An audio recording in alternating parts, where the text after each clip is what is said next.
Ghostwire Tokyo flew under the radar for me. Apparently it was an anticipated title back when it came out, but I had no idea it existed until not long ago. To be honest, I'm not a fan of the anime looking games, so I checked some gameplay footage and was relieved to find out that this game actually looks pretty cool.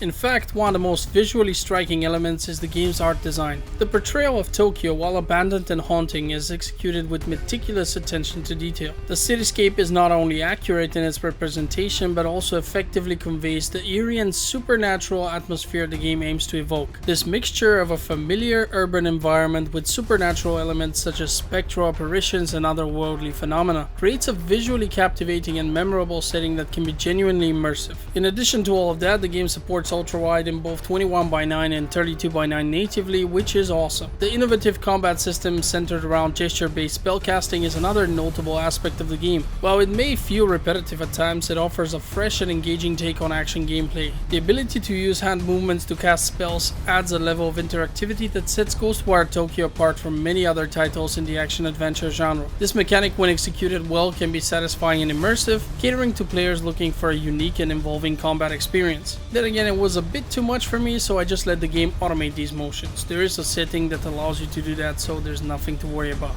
The concept and premise of the game are undeniably intriguing. The mystery surrounding the mass disappearance of Tokyo's population due to supernatural forces is a captivating and suspenseful hook that draws players into the game's world. For those with a keen interest in Japanese culture, folklore, and urban legends, the game's settings and theme can be genuinely immersive. And while I may not be the exact target audience for this, I also enjoy it.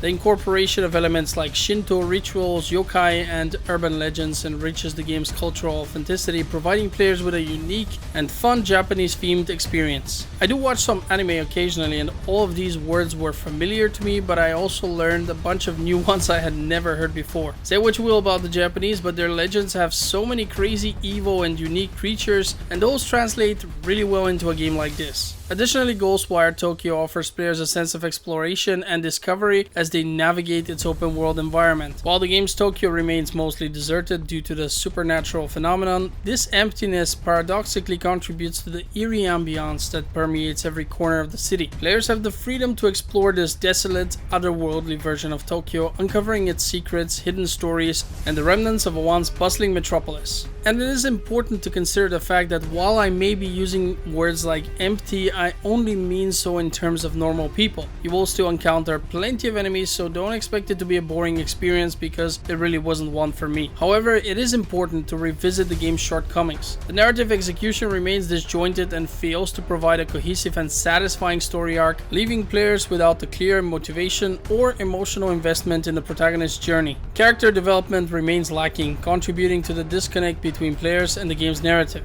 Our character wants to rescue his sister, but we as the player want to run around the open world and explore. And while we do see this in many games, I have to admit that our character's desire to save his sister didn't feel quite as genuine as the game would wanted it to be. This may be attributed to the mediocre English voice acting, or perhaps to the fact that the actual script was very weak. Hard to tell really, but I definitely felt disappointed by the story and its execution. Luckily, I've had pretty much no technical problems with the game on the other end. It ran at a consistent frame rate, looked great, and never crashed for me. I've seen people complain about crashes and frame rate drops, but it all ran really well for me, so I don't know where that came from. Maybe the problems got patched out, not sure. There's another thing I have to address. The game has a lot of points of interest on the map. It's extremely similar to games like GTA and Far Cry, where you have a bunch of repetitive tasks spread all over the map. Many people really hate this, but for me it's actually relaxing to go around and clear the map. Thanks to the good movement and gliding system, traversing the map felt enjoyable, and due to my personal preference, this type of gameplay really works for me. Last but not least, I want to mention the enemy variety.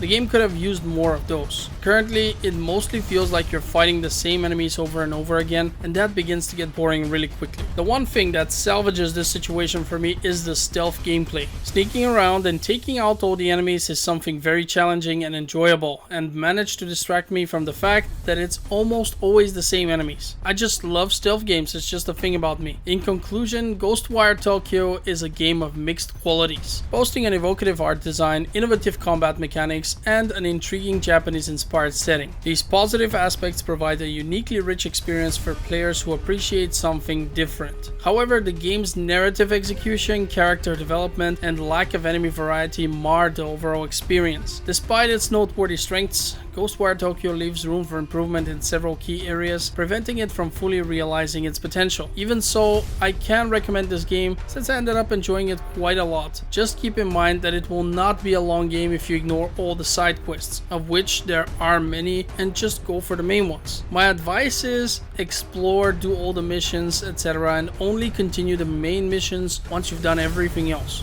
Who cares about saving the protagonist's sister anyway? I sure didn't. Thank you for watching Game Filter. This is Nino signing out. Have a great day.